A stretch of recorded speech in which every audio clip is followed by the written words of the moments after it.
இயேசு கிறிஸ்துவின் பரிசுத்த நாமத்திற்கு மகிமை உண்டாவதாக. இந்த ஓய்வு நாள் காலை ஆராதனைக்கு வந்திருக்கிற உங்கள் எல்லாரையும் இயேசு கிறிஸ்துவின் நாமத்தினால் மிக அன்போடு நான் வரவேற்கிறேன். நம்ம சொப்பனம் பார்த்தீங்க, நிறைய புறாக்கள் எல்லாம் அங்க பறந்துகிட்டே இருக்கு. நம்ம எல்லாம் பரிசுத்தாவின் அபிஷேகம் பண்ணப்பட்டவங்க. இங்க வரச்சமே உங்களை ஆயத்தப்படுத்திடுவாருன்னு நல்ல ஆவியில நிறையுங்க. அந்நிய பாஷை பேசுங்க. நீங்க உங்களை அதுக்கு தகுதிப்படுத்தணும். ராத்திரியை தகுதிப்படுத்திடுங்க. 2 நாளுக்கு முன்னாலே ஆயத்தமாக இருங்க. ஒரு மனுஷன் கெட்ட வார்த்தை பேசினான்னா அவனுக்கு வாயில அது வராது. புறங்கூறினான்னா அந்நிய பாஷை வராது. ஆனா நல்ல இது உங்களுக்கு எல்லாம் நல்லவங்க இருக்கிறீங்க. இங்க அத கிறிஸ்தவம்னா என்னங்க? விட்டு கொடுக்கக்கூடியது. சொல்லுங்க, கிறிஸ்தவம் விட்டு கொடுக்கக்கூடியது, பொறுமையா இருப்பது, தாழ்மையா இருப்பது, மற்றவர்களுக்கு முன்மாதிரியா இருப்பது. உங்கள்ட்ட இருக்கான்னு கேளுங்க. நீங்களே கேட்டு பாருங்க, என்கிட்ட இருக்கா? இருக்குன்னா ஆமான்னு சொல்ல முடியும். அவன் தேவன் நமக்கு நல்லவராக இருக்க, நல்ல தேவன். அதுக்குதான் நம்ம பைபிள் எடுத்துட்டு வந்து நிக்கிறோம். நம்மள்ட்ட பொறுமை இல்லைன்னா, நம்மள்ட்ட தாழ்மை இல்லைன்னா, நம்ம விட்டு கொடுக்கலன்னா, அவன் ஏதோ தப்பு பேசுறான், நானும் விட மாட்டேன், அவனை போல நானும் பேசுறேன்னா இயேசு வந்து இருக்க மாட்டார். அவன் நம்மகிட்ட அவர் இருக்கணும். அதனால இந்த கால வேளையில ஒரு 3 காரியத்தை சொல்ல ஆசைப்படுறேன். நீங்க அப்படி உங்களை ஆயத்தப்படுத்துங்க. வருகிற நாட்கள்ல அக்ஷாவோ நானோ அந்நிய பாஷையெல்லாம் பேசி கர்த்தரை மகிமைப்படுத்தணும்னு சொன்னா இந்த அனுபவம் எல்லாரும் பேசணும். தேவ சமூகத்தின் போக சமயத்துல உங்க இருதயம் வெற்றிடமா போகவே கூடாது. ஒரு நாள் நீங்க ஜெபம் பண்ணல, அடுத்த நாள் கூடுதலா ஜெபம் பண்ணுங்க. ஒரு நாள் பைபிள் படிக்கல, அடுத்த நாள் கூடுதலா பைபிள் படிங்க. ஒரு நாள் ஆலயத்துக்கு வர முடியல, கொஞ்சம் முந்தி வந்துருங்க. உங்க இடத்தை தக்க வைக்க உங்களை கர்த்தர் ஆசீர்வதிப்பார். ஆதியாகமத்தின் புத்தகம் 1ஆம் அதிகாரம் அதனுடைய 2வது 3வது வசனத்துல பூமியானது ஒழுங்கின்மையும் வெறுமையுமாய் இருந்தது, ஆழத்தின் மேல் இருள் இருந்தது. தேவ ஆவியானவர் ஜலத்தின் மேல் அசைவாடி கொண்டிருந்தார். தேவன் வெளிச்சம் உண்டாக கடவுள் என்றார். இந்த வெளிச்சம் உண்டாயிற்று. நல்ல அருமையான வசனம். இந்த வாரத்தின் பிரசங்கத்தின் தலைப்பு கர்த்தர் என் வெளிச்சமாய் இருக்கிறார். சொல்லுங்க, இருதயத்துல கை வைத்து, கர்த்தர் என் வெளிச்சமாக இருக்கிறார். அதாவது இருட்டையும் இருளும் ஒண்ணுதான். இருட்டும் இருளும் ஒண்ணுதான். அதை ஜனங்கள் வெறுக்கிறாங்க. கர்த்தர் வெறுக்கிறாரு. நீங்களும் நானும் கூட வெறுக்கிறோம். ஒளி ஒரே பொருளை குறிக்கும். அப்ப ஆண்டவராகிய இயேசு இந்த உலகத்துல எதுக்கு வந்தார்னா, உங்க உள்ளத்துல அந்த ஒளியாக இருக்க தேவன் விரும்புகிறார். அப்ப நம்முடைய உள்ளத்தை ஆண்டவர் கொடுத்தோம்னா இருட்டு இல்லை, சந்தோஷமா இருக்கிறான். எந்த மனுஷங்க இருதயத்துல இருட்டு இருக்கிறதோ அவனால சந்தோஷமா வாழவே முடியாது. அப்போ பாவ இருள் நம்ம இருதயத்துல இருக்க சமயத்துல தேவன் அங்க இருக்க முடியாது. கர்த்தருக்கு வெளிச்சமா இருக்கிறார் என்று நம்ம ஆண்டவரை தேடும் பொழுது, அந்த வார்த்தையை சொல்லும் பொழுது, நன்மையும் ஜீவனும் மரணமும் நாவின் அதிகாரத்தில் இருக்கிறது. நீங்க தான் சொல்லணும். ஒவ்வொரு நாளும் இதை சொல்லணும். ஒவ்வொரு நாள் ஆரம்பிக்கும் பொழுது கர்த்தரின் வெளிச்சமா இருக்கிறார். சொல்லுங்க, கர்த்தர் வெளிச்சமா இருக்கிறார். 27ஆம் சங்கீதம் 1வது வசனத்துல தாவீது அபியாசப்படுத்துறான். அப்படியே சொல்றான் பாருங்க, கர்த்தர் என் வெளிச்சமும் என் ரட்சிப்புமானவர், யாருக்கு பயப்படுவேன்? கர்த்தரின் ஜீவனின் பலனானவர். அப்ப நீங்க பயப்படாம, அஞ்சாம, கவலைப்படாம நிம்மதியா வாழணும்னு சொன்னா யார் வெளிச்சமா இருக்கணும்? கர்த்தர் வெளிச்சமா இருக்கணும். பெரிய பிரசங்கம் பண்ண போகல, ஒரு 1/2 hour தான். அப்ப இந்த ஆண்டவர் சொன்னது நீங்க வந்திருக்க, இந்த பிரசங்கத்தை எழுதிட்டு போங்க. இந்த வாரம் முழுவதும் அது உங்களை நடந்துட்டோம். அப்ப பகல ஆள சூரியனை படைத்தார், இரவுக்கு சந்திரனை படைத்தார். ஆதியாக முதல் வெளிப்படுத்தின விசேஷம் வரையிலும் பல வசனங்கள் இருக்கிறது, ஜோடு ஜோடா இருக்கிறது. அதை நீங்க பொருத்தணும். அதை பொருத்தி அதுல நல்ல காரியத்தெல்லாம் நீங்க எடுக்கணும். ஒன்றோடு ஒன்று நீங்க இணைத்து படிக்கும் பொழுது உங்க வாழ்க்கையில எப்பொழுதும் கர்த்தர் வெளிச்சமா இருப்பார்கள். அல்லேலூயா.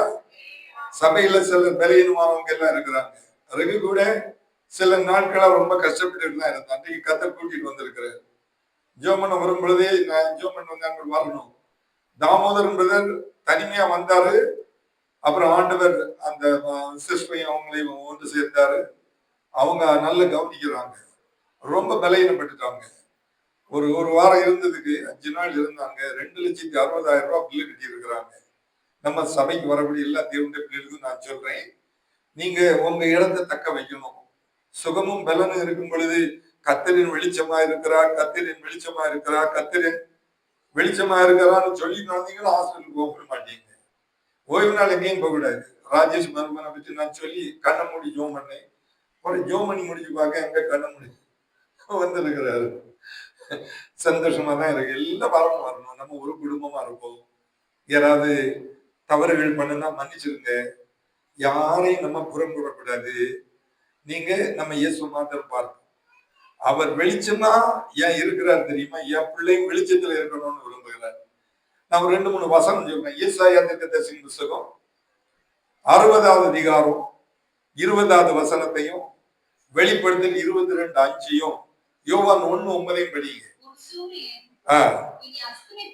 உன் சூரியன் இனி அஸ்தமிப்பதும் இல்லை, உன் சந்திரன் மறைவதும் இல்லை.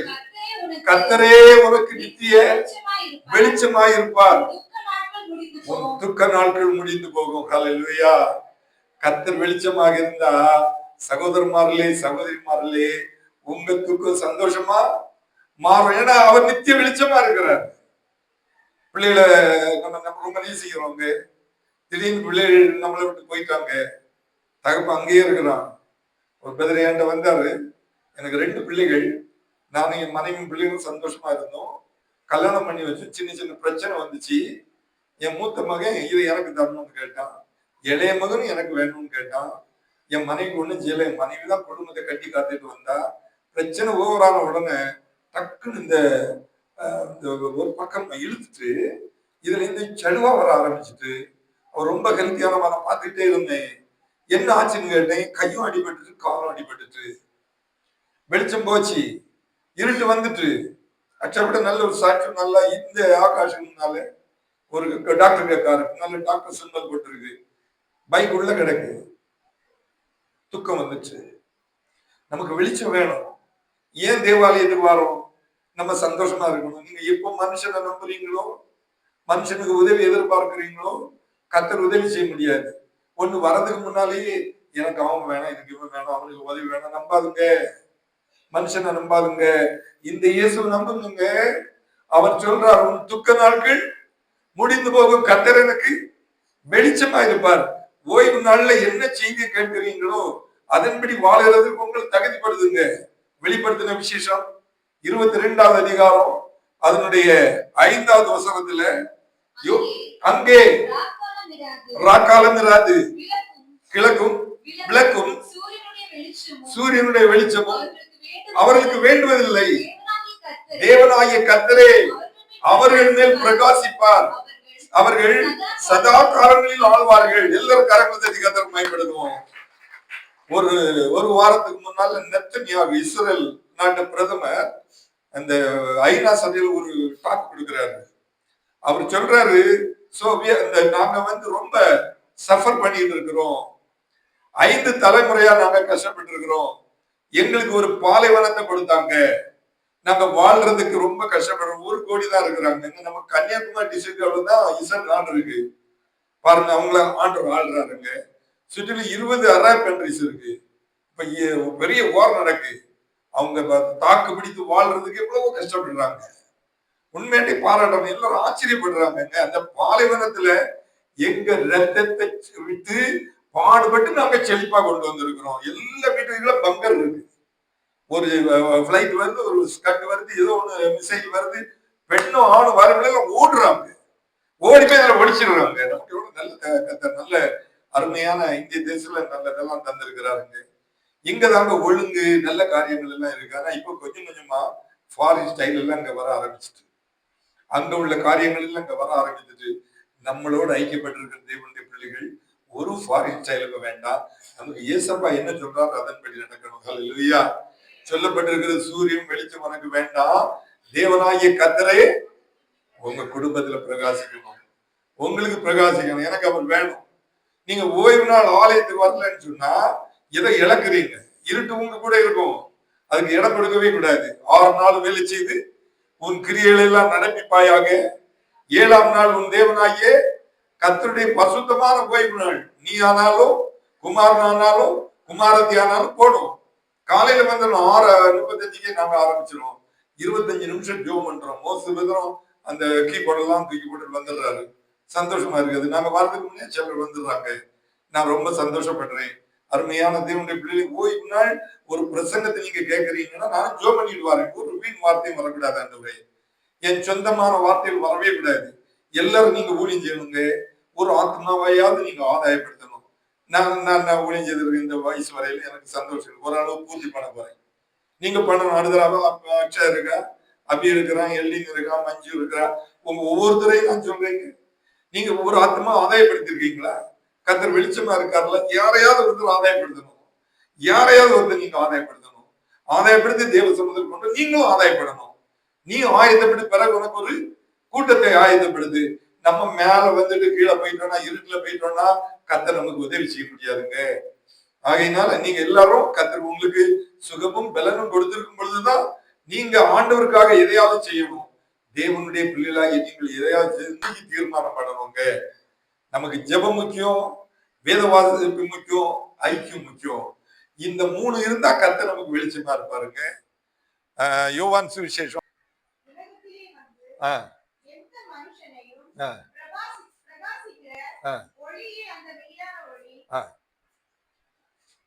ஒரு முறை கூட படிமா. உலகத்திலே வந்து எந்த மனுஷனையும் பிரகாசிப்பிக்கிற ஒளியே அந்த மெய்யான ஒளி. ஹல்லேலூயா, ஹல்லேலூயா. சரி, ஆண்டவராகிய இயேசு கிறிஸ்து பரலோக ராஜ்யத்துல பேரொளியா இருக்கிறார். மனுஷனுக்கு ஜீவனை கொடுக்கும்படியாக இந்த உலகத்துல வந்தார். அவர் வரலன்னா நம்ம எல்லாரும் இருட்டுலதான் சுத்தி வருவோம். அவர் இந்த உலகத்துல வந்ததுனாலதான் நமக்கு ஒரு வெளிச்சம் தராரு. அவர் வந்தாரு, கல்வாரி மலையில் சிலுவையில் அடிக்கப்பட்டார், ரத்தம் சிந்தினார். அந்த ரத்தத்தை கொடுத்துதான் இருளில் இருக்கிற நம்ம வெளிச்சத்துல கொண்டு வந்திருக்கிறார். எவ்வளவு நல்ல ஆண்டவர். ஏசாயா தீர்க்கதரிசியின் புஸ்தகம் 9வது அதிகாரம் அதனுடைய 2வது வசனத்தை படிங்க. ஏசாயா 9வது அதிகாரம். இருளில் நடக்கிற ஜனங்கள் பெரிய வெளிச்சத்தை கண்டார்கள். மரண இருளின் தேசத்தில் குடியிருக்கிற மேல் வெளிச்சம் பிரகாசித்தது. அப்போ இந்த தீர்க்க தரிசனம், இது தீர்க்க தரிசனம் ஏசாயா சொல்றாரு. எப்ப நிறைவேறிட்டு? மத்தேயு சுவிசேஷம் 4வது அதிகாரம் 13வது வசனம் முதல் ஒரு 2 வசனம் படிமா. நாசரத்தை விட்டு செபுலோன் நப்தலி எல்லைகளில் ராடுகளில் இருக்கும் கப்பர்நகூமிலே வந்து வாசம் பண்ணினார்.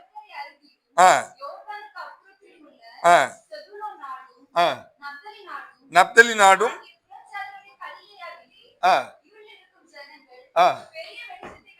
ஆமென். இருளில் இருக்கும் ஜனங்கள் பெரிய வெளிச்சத்தை கண்டார்கள். மரண இருளில் இருக்கிறவர்களுக்கு வெளிச்சம் உதித்தது என்றார். எல்லாரும் கரங்களை தேடி கதரை பயன்படுத்துவோம். அப்ப ஆண்டவராகிய இயேசு கிறிஸ்து அங்க ஏசாயா சொன்னபடி போல பிரசங்கம் பண்றாரு. இருளில் இருக்கிற ஜனங்கள் எல்லாம் பெரிய வெளிச்சத்தை கண்டார்கள். நமக்கெல்லாம் அப்படிதான் ஆண்டவர் வெளிச்சமா இருக்கிறார். நமக்கெல்லாம் அப்படிதான் சந்தோஷத்தை தந்தார். ஒரு நாள் நம்மள நீங்கள் நானும் இருட்டுல தான் இருந்தோம். இன்றைக்கு நம்ம வெளிச்சத்துல கொண்டு வந்திருக்கிறார். ஹல்லேலூயா. அந்த வெளிச்சமா இருக்கும் தேவனின் பிரதானமான 3 கொடை என்ன தெரியுமா? அந்த 3 நான் கொஞ்சம் கொஞ்சமா சொல்லிடுறேன். ஒன்று கர்த்தருடைய வெளிச்சத்தில் நடக்கிறவனுக்கு அவர் வழிகாட்டியா இருக்கிறார். 2, கர்த்தருடைய வெளிச்சத்தின் அருகாமையில் உள்ளவனுக்கு அவர் பாதுகாப்பா இருக்கிறார். 3வது, கர்த்தருடைய வெளிச்சத்தில் நடக்க தன்னை ஒப்புக் கொடுக்கிறவனுக்கு அவருடைய சித்தம் நிறைவேறும். முதல்ல வழிகாட்டி. அப்போ நமக்கு யார் வழிகாட்டுறான்னு பார்க்கணும். புருஷனா, மனைவியா, பிள்ளைகளா, குடும்பமா, சிநேகிதர்களா, அல்லது பணமா, ஏதோ ஒண்ணு நம்ம வழிகாட்டுதால் இயேசு வழிகாட்டுறாரா? அதாவது இயேசு கிறிஸ்து ஒரு மனுஷனுக்கு வழிகாட்டியா வந்தா நான் சொன்ன காரியங்கள் எல்லாம் அது உள்ளாலதான் இருக்கு. பணம் இருக்கு, வேலை இருக்கு, குடும்பம் இருக்கு, எல்லாம் இருக்கு. ஆனா இயேசு கிறிஸ்து இல்லாம மற்றது வந்துன்னா கொஞ்ச காலத்துல எல்லாம் கரைந்து போகும். ஒரு காலத்துல நல்லா இருக்கிறாங்க, அப்புறம் பிள்ளைகள் காலத்துல கஷ்டப்படுறாங்க. ஒரு காலத்துல நல்லா இருக்கிறாங்க, சந்ததிகளுக்கு வாழ்க்கையில வருஷம் எல்லா நன்மையும் பட்டு போகிறது.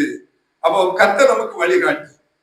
யாத்திராகமத்தின் புத்தகம் 13வது அதிகாரம் அதனுடைய 21, 22வது வசனம் படிங்க.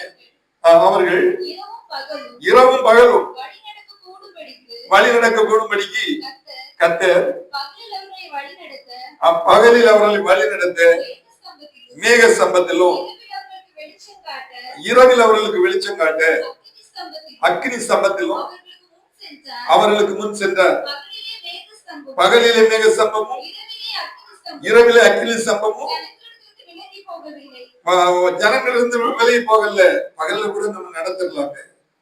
ராத்திரி வந்துட்டுன்னா வலது பக்கம் போகணுமா இடது பக்கம் போகணுமா நேர போகணுமா ஒரு பயம் வருது இல்லையா? அப்படிதானே இல்லையாங்க? பகல்ல நடந்துட முடியும், ராத்திரி லைட் ஒண்ணும் இல்லைன்னு வைக்கங்க, எப்படி போக முடியும்? ஆனா இஸ்ரவேல் ஜனங்களுக்கு தேவன் வெளிச்சமா இருந்தார். அவங்க எங்க போகணுமோ அங்க அழகா அவர்களை வழி நடத்தினார். திசை மாறுவதற்கு அவர் இடம் கொடுக்கவே இல்லை. அந்த காலகட்டத்துல அவங்களுக்கு சரியான ஆகாரம் இல்லை, சரியான வசதி வாய்ப்பு இல்லை, ஆனா எல்லாம் கொடுத்தாரு. ஒருவேளை இங்க வந்திருக்கிற தேவனுடைய பிள்ளைகளாகிய நீங்களும் கூட, நான் என்ன செய்வேன், எனக்கு இப்படி இருக்கு, தொழில் இப்படி இருக்கு, என் குடும்பம் இப்படிப்பட்ட சூழ்நிலைமையில இருக்கு, நாளைக்கு எனக்கு என்ன நடக்கும், அடுத்த நாள் என்ன நடக்கும், பயப்படாதுங்க. இந்த வேத வசனத்தை நீங்க அப்படியே படியுங்க. யாத்திராகமோ 13:22 ரொம்ப அழகாக சொல்கிறார். பகலில் படிமா, பகலிலே மேக ஸ்தம்பமும் இரவிலே அக்கினி ஸ்தம்பமும் ஜனங்களிலிருந்து விலகி போகவில்லை. அவங்க குழம்பல்ல. நீங்க யாரும் குழப்பத்தில் இருக்கிறீங்களா? நான் கஷ்டப்படுறோம் எனக்கு இப்படி பயப்படுறீங்களா? இல்லைங்க, நம்ம ஆண்டு ஒரு நாளும் உங்களை கைவிடவே மாட்டார், திசை மாறி போக விடவே மாட்டார். உங்க வாழ்க்கையில குழப்பமான சூழ்நிலைமையில கலக்கத்தின் நேரத்துல நீங்க எல்லாம் அந்த ஆண்டவர் எனக்கு வெளிச்சமா வரணும்னு அவர் பிடிக்கணும். அதனால ஆவிக்குரிய ஜீவியத்துல மேல மேல நீங்க ஜோம் பண்ணிட்டு போனீங்கன்னா இந்த அனுபவம் வரும். குறை வரும்போது வராது. நாங்கெல்லாம் காலையில 4 மணிக்கு ஜெபத்துக்கு வரோம். நான் வரேன், சுரேஷ் வரோம், ஜலஜா வரா, கொஞ்சம் பால்ராஜ் கூட வராது. இப்பதான் பால்ராஜ் வந்தாரு. காலையில நான் வரும்போது ஆட்டோ விட்டுரு அங்க நிக்கிறாரு. நான் சொல்லி 3:50 3:45 வந்து ஜோம் பண்ணிட்டு இருக்காங்க. யாருக்காவது உங்களுக்கு தூக்கம் சரியா வரலன்னா 4 மணிக்கு இங்க வாங்க. பக்கத்துல இருக்கிறவங்க இல்ல, எங்க கூட வாங்குங்க. ஞாயிற்றுக்கிழமையை தவிர அவ்வளவு நாளும் நாங்க தேவ சமத்துல ஜோம் பண்றோம்னா சாட்சியா இருக்கிறீங்க. அப்ப எப்படிங்க கத்த நம்மளை நம்ம வழி மாறுறதுக்கு அனுமதிப்பாரு? அவர் வெளிச்சமா இருப்பாரு. நம்ம தூக்கம் தூக்கம் தூக்கம் ஓய்வு நாள் ஆராதனை இல்லை, நான் இன்னும் கொஞ்ச நேரம் தூக்கிட்டு வரேன், நீங்க மக்களை தூங்கிடான்னு ஒரு பெட்ஷீட் போட்டு வந்துட்டீங்கன்னா முடிஞ்சு போச்சுக்காரு. இல்ல, ஒரு தாய் புத்தி உள்ள தாயா இருக்கணும். உன் குடும்பத்தை ஆண்டவருக்குள்ளால கொண்டு வரணும். அன்னைக்கு மோசையிட்ட ஆண்டவர் பேசினாரு. அந்த மேக ஸ்தம்பம் அக்கினி ஸ்தம்பம் அவங்க அது புறப்படாம இவங்க பிரயாணத்தை ஆரம்பிக்கவே மாட்டாங்க, எதிர்பார்த்துட்டே இருப்பாங்க. ஏன்னா கர்த்தர் அவர்களுக்கு வெளிச்சமா இருக்கிறார், அவங்களை விட்டு விலகி போகவே இல்லை. அந்த தேவன் இன்றைக்கும் நமக்கு ஒளியாக இருக்கிறார். அநேக பரிசுத்தவான்கள் எல்லாம் சில கஷ்டங்கள் எல்லாம் தாண்டி வந்தாங்க, ஆண்டவரை விடலைங்க. 119வது சங்கீதம் 105வது வசனத்துல தாவீது சொல்லுகிறார், உம்முடைய வசனம். 119வது சங்கீதம் 105வது வசனம் படிமா. உம்முடைய வசனம் என் கால்களுக்கு தீபமும் என் பாதைக்கு வெளிச்சமா இருக்கிறது. உம்முடைய வசனம் என் கால்களுக்கு தீபம், என்னுடைய பாதைக்கு இருக்கான்னு பாருங்க. நீங்க நடக்கிற பாதையில கர்த்தர் வராரா? ஒரு நீங்க பைக்ல போறீங்க, நான் சொன்னேன் ஒரு பெரிய ஆக்சிடென்ட், இறந்து போனாரு. சின்ன வயசு 35 வயசு இருக்கும். மனைவி என்ன ஆகும், பிள்ளைகள் என்ன ஆகுவாங்க? ஆனா கர்த்தர் அந்த வசனம் உங்களுக்கு தீபமா இருந்ததுன்னா அவர் உங்களை பாதுகாத்துக்கிடுவாரு. ஆபத்து வர்றதுக்கு அனுமதிக்கவே மாட்டார். எவ்வளவோ சாட்சிகள் இருக்குங்க. அதனால இன்றைக்கு நீங்க தீர்மானம் பண்ணணும், கர்த்தர் எனக்கு வெளிச்சமா இருக்கணும், அவர் எனக்கு வழிகாட்டணும். எங்கேயும் போங்க, போயிட்டு வாங்க, அமெரிக்காக போயிட்டு வாங்க, ஆஸ்திரேலியாக போயிட்டு வாங்க. இன்னைக்கு உலகம் முழுவதும் யுத்தம் இருக்கு. நேற்று கூட மோடி சொல்லி இருக்கிற இடத்துல நம்மளும் ரெடி ஆயிட வேண்டியதுதான். இப்படி நம்ம சும்மா இருக்க முடியாது. கொஞ்சம் புத்தியா யுத்தம் வரலன்னா விலை குறையும், எல்லாம் விலை கூடிட்டு எல்லா விலையும் பெட்ரோல் விலையெல்லாம் கூட போகுதான். கேஸ் எல்லாம் கிடைக்கல. ஒரு நாள் அப்ளை பண்ண அடுத்த நாள் வந்துடும். அந்த வடக்காரன் போனேன். அவன் சொன்னான், சார் கேஸ் இல்லை, நீங்க கேஸ் வந்த பிறகு வடைக்கு ஆயத்தப்படுதுங்க. நட்சத்திரம் அந்த பிள்ளைக்கு ஞாபகப்படுத்தி நல்ல இதெல்லாம் பண்ணெல்லாம் வாங்கிட்டு வந்திருக்கேன்னு வாங்கி கொண்டு வச்சிருக்கிறான். நான் சொல்றேன், தேவ சமத்தில் நம்ம வரும் பொழுது நீங்க பயன்படுத்துங்க, உங்க இடத்தை தக்க வைங்க, ஆவிக்குரிய ஜீவியத்தில் முந்திக் கொள்ளுங்க. ஒரு நாள் ஆண்டவர் கைவிட மாட்டார். நடந்த ஒரு அனுபவத்தை சொல்றேங்க. பவுல அப்போஸ்தலன் ரொம்ப படித்தவர். கமாலியலின் பாதத்திலே உட்கார்ந்து வேதத்தில் உள்ள சகல சாஸ்திரங்களை அறிந்தவர். தேவனுடைய பிள்ளைகளை கட்டி துன்பப்படுத்தான் போயிட்டு இருக்கிறார். அப்போஸ்தலர்களின் புத்தகம் 22வது அதிகாரம் அதனுடைய 9வது வசனத்தை நீங்க எடுத்து, என்னுடனே கூட இருந்தவர்கள் வெளிச்சத்தை கண்டு பயப்படைந்தார்கள். என்னுடனே பேசனுடைய சத்தத்தையோ அவர்கள் கேட்கவில்லை. ஒளிய பார்த்தாங்க. இங்க கூட வந்து நீங்க ஒளிய பாக்குறீங்க, பேசுறாரா? கர்த்தர் கூட பேசுறாரா? பேசணுங்க. சவுலா இருந்தாரு, குதிரையில போயிட்டு இருக்கிறாரு. தேவனுடைய பிள்ளைகளுக்கு விரோதம் செய்வது இருக்கு.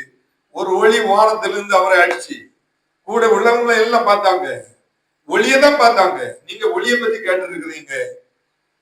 என் கர்த்தர் எனக்கு வெளிச்சமா இருக்கிறாரு. வெளிச்சமும் ஒளியும் ஒண்ணுதாங்க. அதுல அடிபட்டு கீழே விழுந்தாரு. கீழே விழுந்து அவங்க எல்லாம் இந்த வெளிச்சத்தை பார்த்தாங்க. அந்த அவங்க தேவன் பேச சத்தத்தை கேட்கல. இப்ப ஆண்டவர் பேசுறாரு, சவுலே சவுலே நீ என்ன ஏன் துன்பப்படுத்தினார்? கண்டவைகளையும் கேட்டவைகளையும் தேவனுக்கு அவன் சாட்சி சொல்றான். அவன் 22வது அதிகாரம் 14, 15வது வசனம் படிமா. அப்பொழுது அவன், நம்முடைய முன்னோர்களின் தேவனுடைய திருவுளத்தை நீ அறியவும் நீதிபரரை தரிசிக்கவும் அவருடைய திருமாய் மொழியை கேட்கவும் அவர் உன்னை முன்னமே தெரிந்து கொண்டார். நீ கண்டவைகளையும் கேட்டவைகளையும் குறித்து சகல மனுஷனுக்கு முன்பாக சாட்சியாய் நீங்களும் நானும் சாட்சியா விளங்கணும்னு தான் உங்களை அந்த ஒளியில பிடிச்சு வச்சிருக்கிறாரு. நம்ம இறக்கமான பாருங்க, குறைந்தவங்கள்ட்ட ஆலோசனை கேட்காதுங்க. தேவ சமத்துல வந்து ஆலோசனை கேளுங்க. உங்க சாட்சி வெளியே கேட்கறது கூட நல்லாதாங்க இருக்கும். குடும்பத்தில் சாட்சி சொல்ல முடியுமான்னு பார்க்கணும். நம்முடைய மனைவி நம்மளை குறித்து என்ன சாட்சி சொல்லுகிறார்? நம்முடைய பிள்ளைகள் நம்மளை குறித்து என்ன சாட்சி சொல்றாங்க? சபையில நம்மை குறித்து என்ன சாட்சி இருக்கு? நீங்க அந்த வெளியில வந்திருக்கிறீங்கல்ல, விசுவாசிகளா நீங்க கொஞ்சம் விட்டு கொடுக்கணும். ஒருத்தர் அன்பு பாராட்டணும். அது வேணும். ஒன்னும் இல்லை, அவங்க ஒரு வார்த்தை பேசினாங்க, நானும் பேசாம பண்ண மாட்டேன். நிக்கா நான் சொல்றேங்க, நான் ஒரு ஊழியக்காரங்க, எனக்கு இவ்வளவு அனுபவம் இருக்கு, கடவுளுக்கு ஸ்தோத்திரம். ஆனா எனக்கு மிஞ்சின அனுபவம் இல்லை. என்ன கற்றுக்கிட்டது என்ன தெரியுமா? தாழ்மையை கற்றுக்கிறேன். நல்ல நல்ல நேரம் எல்லாம் என் தப்பி எடுக்கிறான், எல்லாம் கொடுத்துட்டேன். சாதாரணமா நமக்கு 6 மணில இருந்து 8 மணி வரை தான் ஆராதனை. டாக்டர் ஆசி டாக்டர் பேசிட்டு இருந்தோம். இல்ல 7ல இருந்து 8 எடுத்துட்டேன்னு சொன்னாங்க. நாங்க காலையில ஜெபத்துக்கு 5ல இருந்து 7 சொல்றோம். அவனா இல்ல, நாங்க ஒரு டைம் எடுத்துக்கணும். அப்படிதான் 4:30 to 5, 6 அன்னைக்கு 4ல இருந்து 6 சொல்றோம். நீங்களும் இதை கற்றுக்கொடுங்க. இது ஆண்டவர் நமக்கு நல்ல காரியத்தை கற்றுக் கொடுத்திருக்கிறாரு. அதனால விசுவாசிகளாகி நீங்கள் தீர்மானம் பண்ணிடுங்க. பெரிய வேலைக்கிழமை நமக்கு 4 மணில இருந்து 6 மணி வரைக்கும் ஆராதனை இருக்கு. லீவு போடணும்னா லீவு போட்டுடுங்க. வருஷத்துல ஒரு நாள், அது முக்கியமான நாள். சாயங்காலம் தான் அது ஆண்டவர் கடைபிடித்தார். ஒரு வசனம் படிங்க, மத்தேயு சுவிசேஷம் 26வது அதிகாரம் 20வது வசனம் படிங்க. மத்தேயு சுவிசேஷம். சாயங்காலமான பொழுது பன்னிருவரோடும் கூட பந்தி இருந்தார். பாத்தீங்களா? இதான் நம்ம செய்ய போறோம். சாயங்காலம் சில 6 மணிக்கு மேலே செய்யறாங்க, ராத்திரியும் செய்யறாங்க. இந்த டைம் வந்து இஸ்ரேல் நாட்டு டைமுக்கும் நமக்கு வித்தியாசங்க. இஸ்ரேல்ல காலையில 3 மணி வந்து நமக்கு 6 மணி. இந்த வருஷம் தான் கரெக்டா செய்யறோம். இந்த சில்வையில் அடிச்சது 6 மணிக்கு அடிச்சாங்க. 9 மணிக்கு தான் அவருக்கு உயிர் போகுது. இன்னும் 3 மணிக்கு சில்வையிலே தூங்கிருக்காரு. 6 மணிக்கு அவர் இருக்கிறாரு. நமக்கு இந்த தடவை 6 மணிக்கு இந்த இது குட் ஃப்ரைடே மீட்டிங் நடக்கு. ஒரு 7 பேர் பிரசங்கம் பண்றாங்க. நாங்க இல்லை, நாங்க ஜெனரலா கொஞ்சம் சொல்லி விட்டுறலாம். நம்ம பிள்ளைகள் பேசி கேட்கறது தான் ரொம்ப சந்தோஷம். நீங்க எனக்கு பிரசங்கம் சொல்லி பிரசங்கம்லாம் நிறைய கேட்குறீங்க. நல்ல பிள்ளைகள் தான் நீங்க வாய்க்கப்படணும். பெரிய டைம் கிடையாது, 10 நிமிஷம் தான். கொஞ்சம் சீக்கிரமா வந்துருங்க. உங்களுக்கு ஒரு நல்ல இடத்தை கத்து வைத்திருக்கிறாருங்க. ஒரு நாளும் கைவிடவே மாட்டார். நீங்க ஒரு சின்ன பிரசங்கத்தை கேட்டுட்டு போறீங்க, கர்த்தர் எனக்கு வெளிச்சமாக இருக்கிறார். ஆண்டவர் நமக்கு வெளிச்சமா இருக்கும் பொழுது நம்முடைய வழிகளில் ஒன்றும் குறைபடவே செய்யாது. சரி, ரெண்டாவது அப்போஸ்தலர் 22வது அதிகாரம், வேண்டாம், இந்த வசனத்தை நம்ம படிச்சிட்டோம். அப்போஸ்தலர் 12வது அதிகாரம் 1, 2, 3, 4வது வசனம் படிங்க. அக்காலத்திலே ஏரோது ராஜா துன்பப்படுத்த தொடங்கி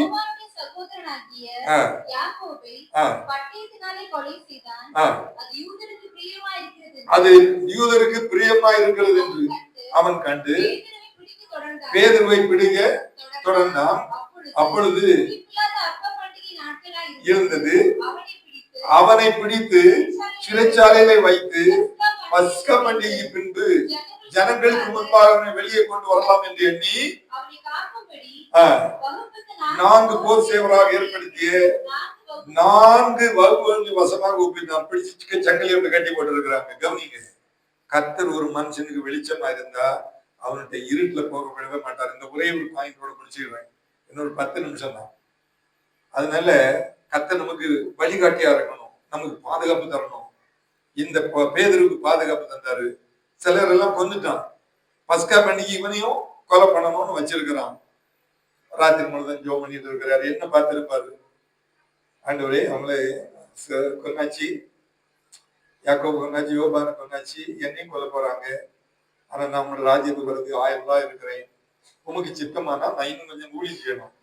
அதனால எனக்கு ஒரு சான்ஸ் இருந்தீங்கன்னா அங்க இருந்து கொண்டு போங்க. என்ன ராத்திரி ஜோம் பண்ணி படுத்துக்கிட்டாரு. எல்லாரும் தூக்கம். நடுராத்திரியில தேவதூதன் மாறான். தேவதூதன் யாருக்கு சொல்லுங்க பாப்பா, சிம்பிள. நீங்க என்ன நினைச்சிருக்கீங்க? தேவதூதன் பிரதிநிதி. தேவனுக்கு தேவன் தான். நான் இருக்க இடத்துல அக்ஷயா இருக்கிறான், நான் பிரதமனா அவன் பண்றான் இல்ல, பிரதிநிதி. இவன் மாறான், வந்து விழாவில தட்டி எழுப்புறான். அப்ப என்ன அயர்ந்து தூக்கிட்டு இருப்பான். ஒரு இடமா தட்டி பார்த்துருப்பான். அவன் எழும்பல்ல. விழாவில ஒண்ணு கொடுத்தான், எலும்பு. இவன் என்ன நெஞ்சில் எழும்புறான்னா, ஏதோ ஒரு சொப்பனம் பாக்குறேன். 1ஆம் காவல், 4 காவல்ல 2ஆம் காவல், 3ஆம் காவல் எல்லாம் தட கலந்து வராங்க.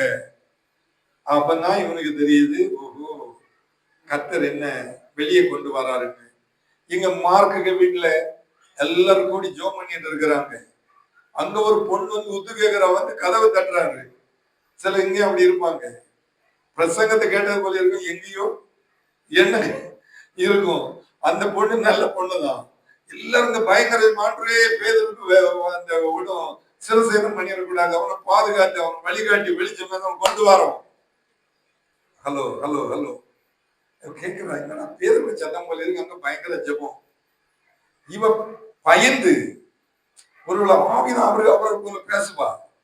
ஓடி வந்து ஜெபம் நடத்துற பாஸ்டர் வந்து சொல்றா, நீங்க எங்க ஜெபம் அங்க ஒருத்தர் வந்து நிக்கிறா, நீங்க ஜெபம் பண்ற பேதரு போமா, அவனை பைத்தியம். அவரு ஜெபம் இதுல கோவப்படுறாரு. நீங்க படிச்சு பாருங்க, அந்த 1-2 பின்னால வசனத்தை படிப்பா. பேதருக்கு தெளிவு வந்த போது ஒரு 2-3 வசனம் பிந்தி படி நான் சொன்னது பாருங்க. பேதுரு வாசல், எத்தனாவது வசனம்? 19. பேதுரு 13.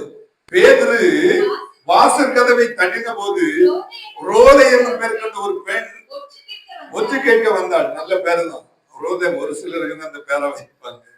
அன்னைக்கு அப்படி ஒரு பேரை வைத்திருக்கிறாங்க. ரோதைன்னு சொன்னா விசுவாசி. அந்த பிள்ளைங்க சத்துல விசுவாசி. அவ ஒற்று கேட்க வந்தாள்.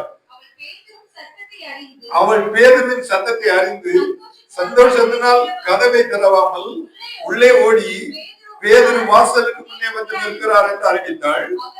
அவர்கள், நீ பிதற்றுகிறாய். பிதற்றுகிறான்னா உனக்கு என்னாச்சு? அங்க கொன்னிட்டு இருக்கிறான், பஸ்கா பண்ணி முடிஞ்சு கொல்லுவேன்னு சொல்றான். ஆனா இங்க ஜெபம் தான். ஆனா இவங்க நம்பல. கர்த்தர் இதெல்லாம் பார்த்துட்டு இருக்கிறாரு. இந்த பொண்ணு விடல, பிதற்றுகிறார்கள். அவளோ அவர்தான் என்று உறுதியாய் சாதித்தாள். அப்பொழுது அவர்கள் ஜெபம் ஸ்டாப் ஆயாச்சு. பாஸ்டர் எல்லாரும் நிறுத்துங்க. இந்த பொண்ணு வந்து சொல்றா, பேதுரு வந்து வெளியே நிக்கிறாருன்னு சொல்லி, நீங்க என்ன நினைக்கிறீங்க? இவ்வளவு பையன் அந்த பிள்ளை போய் ஜோம் பண்ணிட்டு இருக்க சொல்லுங்கன்னு சொன்னாங்க.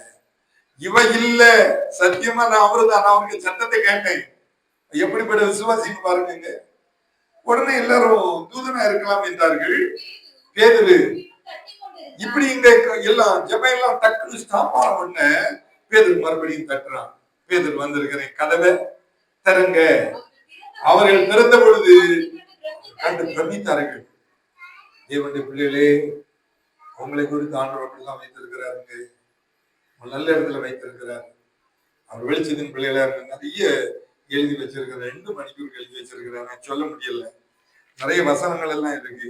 ஏசாயா 57, 18, சங்கீதம் 1, 6, யோபு 23, 10, சங்கீதம் 139, 3, சங்கீதம் 37, 5, ஆதியாகமம் 28, 27, இதுல 28, 10 இந்த வசனங்கள் எல்லாம் கர்த்தர் வெளிச்சமா இருக்கிறார், வழியாக இருக்கிறார்.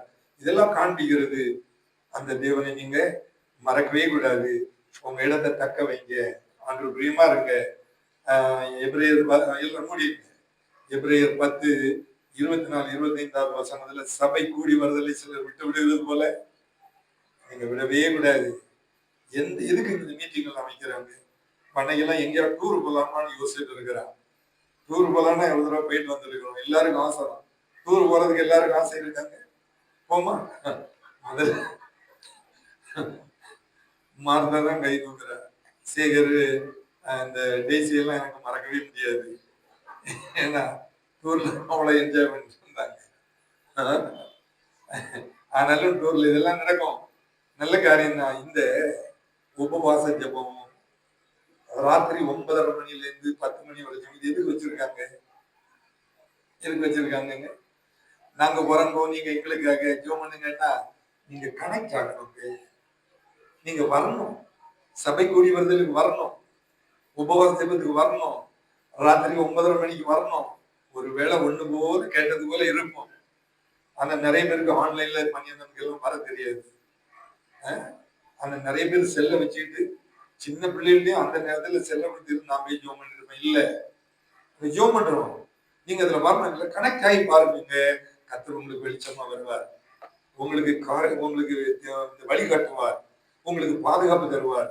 நான் நடந்த ஒரு சம்பவத்தை சொல்லி முடிச்சிடுறேன். பெங்களூர்ல பல ஆண்டுகளுக்கு முன்னால் நான் சாட்சி கேட்டு ஒரு பெரிய மனுஷன் கம்பெனி நடத்திட்டு இருந்தான். அவருக்கு மனைவி 2 பிள்ளைகள் இருந்தாங்க. நேரம் இல்லாதவங்க ஷார்ட்டா சொல்லிடுறேன். Business loss, totally loss. ஒவ்வொன்றா விற்கிறான், வீடை விற்கிறான், காரை விற்கிறான். அந்த கம்பெனியும் ஒரு விலை பேசி கொடுத்தான். ஆனாலும் அவனால தாக்க பிடிக்க முடியல. கடன் வாங்கி இருப்பான். பேங்குக்காரன் எல்லாரும் வந்துட்டாங்க. எல்லாருக்கும் நான் தாரேன்னு சொன்னான். இவன் வெளியே போனான். இவனுக்கு கம்பெனில வேலை பார்த்தவன் சவுதியில இருந்தான். அவன் சொன்னா நீங்க வந்து உனக்கு நான் வேலை தரேன். அங்க போயிட்டான். மனைவிட்ட சொன்ன. மனைவி ரொம்ப ஒரு விசுவாசி. முதல்ல வந்து கேட்டான், சூசைட் பண்ணிடுவோமான்னு கேட்டான். அவன் சொன்னா 1 வாரம் கழிச்சு நம்ம அந்த முடிவு எடுப்போம்னு சொல்லி பக்கத்துல ஒரு சர்ச்சைக்கு போறான். பாஸ்டர்கிட்ட சொல்லி அழுறா, ஐயா நாங்க எப்படி இருந்தோம் எல்லாம் போச்சு. எங்களுக்கு கம்பெனி எல்லாம் போயிட்டு நிக்க முடியல. என் புருஷன் இப்படி சொல்ல. அவர் சொன்னார், வேண்டாமா கடன் கத்தீப்பாரு. எங்களுக்கு வழி தெரியல. அவர் வழி காட்டுவாரு. தடைப்படுத்துறாரு. இந்த பொண்ணு சொல்லி இங்க இப்படி நடந்துருச்சுன்னு இவருக்கு வெளியூர் சான்ஸ் வந்து அங்க போயிட்டாரு. அந்த கம்பெனி ஓனர் ரொம்ப ஃப்ரெண்ட் ஆயிட்டாங்க. ஸோ கம்பெனில இவருக்கு ஒரு பாகம் கொடுக்குறாரு. 35% அவனுக்கு. இவருக்கு இந்த தொழில் பண்ண அனுபவம் இருக்குல்ல. அப்படி அந்த கம்பெனி வளர்வு காசு கூட கிடைக்க கிடைக்க கிடைக்க கிடைக்க அனுப்பிட்டே இருக்கிறாரு. ஒரு நாள் இந்த அம்மா ஒரு டீச்சர் வேலை பார்த்துட்டு வந்து கஷ்டத்தினாலதான் போயிட்டு பிள்ளைலாம் படிச்சுட்டு இருந்தாங்க. ஒரு நாள் இதெல்லாம் யோசிச்சுட்டு இருந்து இந்த அம்மாவுக்கு நீச்சு வழி வந்து ஹாஸ்பிட்டலுக்கு நல்லையான்னு சொல்லக்கூடிய பெங்களூர்ல ஒரு பெரிய ஹாஸ்பிட்டல் இருக்கு. எங்க அத்தையெல்லாம் அங்கதான் கொண்டு போறாங்க. பணக்காரங்க அமுதா பிரச்சனை பெரிய பெரிய ஆட்கள் தான் அப்படிப்பட்ட ஹாஸ்பிட்டலுக்கு போக முடியும். 50,000, 1 லட்சம், 2 லட்சம் தான் பில் வரும். கட்டிட்டு தான் போக முடியும். ஒருத்தர் அவங்களுக்குள்ள வீட்டா போதையெல்லாம் அவங்க பார்த்துடுவாங்க. இந்த பொண்ணை டக்குன்னு கூட்டிட்டு நல்ல ஹாஸ்பிட்டலுக்கு கொண்டு போறாங்க. பாஸ்டர் விசுவாசிகள் எல்லாம் வந்தாச்சு. நம்ம இதுல கூட பெரிய ஒற்றுமை இருக்காது. யாருக்கோ வந்தா பார்த்துக்கிட்டு நம்ம ஒற்றுமையா இருக்கணும். ஒருத்தர் நல்லது கேட்ட காரியம் விசுவாசிகள் எல்லாம் வரணும். அவங்க எல்லாரும் வந்தாச்சு. எனக்கு போன் பண்றாங்க. உடனே புறப்பட்டு வாருங்க. பாஸ்டர் கூப்பிடுறாரு. ரொம்ப சீரியஸா இருக்கிறாங்க. இல்ல பாஸ்டர் நீங்க சொல்லுங்க. நீங்க உடனே நான் ஃபிளைட் பண்ணி வரேன்னு சொல்லி டிக்கெட் போட்டு வார வழியில இந்த அம்மாவுக்கு இந்த கல்வி எல்லாம் கட்டியாச்சு. டெட் பாடி எல்லாம் அந்த அந்த பாக்ஸ் எல்லாம் வந்தாச்சு, எல்லாருக்கும் பாடிட்டு இருக்கிறாங்க. இவன் ஃப்ளை பண்ணி வர சமயத்துல அப்போ இவன் அழுகிறான். டாக்டர் சொன்னாரு, இந்த இப்ப பாஸ்டர் சொன்னாரு, அது மறிப்பு போச்சு, உங்களை திடப்படுத்திட்டு வாருங்கன்னு சொன்னாரு. ஏன்னா அதுதான் அவன் கேட்டுக்கிட்டே இருந்தான். இவன் ஃப்ளைட்ல அழுதுன்னா சொல்றான், நான் இந்த அளவு இருக்கிறது காரணம் என் மனைவி. அவன் ஃப்ளைட்ல அழுதுகிட்டே வந்தான்ல, அப்படி தூங்கிட்டான். தூங்கின ஒரு சொப்பனம் பார்க்கறான். இங்க இதெல்லாம் நடந்த சீன் எல்லாம் சொப்பனத்துல பார்க்கறான். இவன் ஜோம் பண்ண இந்த அம்மாவுக்கு உயிர் வந்துட்டு. அதனால இங்க வந்த உடனே எல்லாம் ரெடியா இருக்கிறாங்க, டைம் ஆயிட்டு. இப்போ அந்த பிரதர் ஒரு சாட்சி சொல்லுவாரு. கடைசி ஒரு சாட்சி சொன்ன பிறகு நம்ம அடக்க ஆராதனைக்கு ஆயத்தப்படுத்தணும்னு பாஸ்டர் பேசணும்னு விட்டு கொடுத்தாங்க.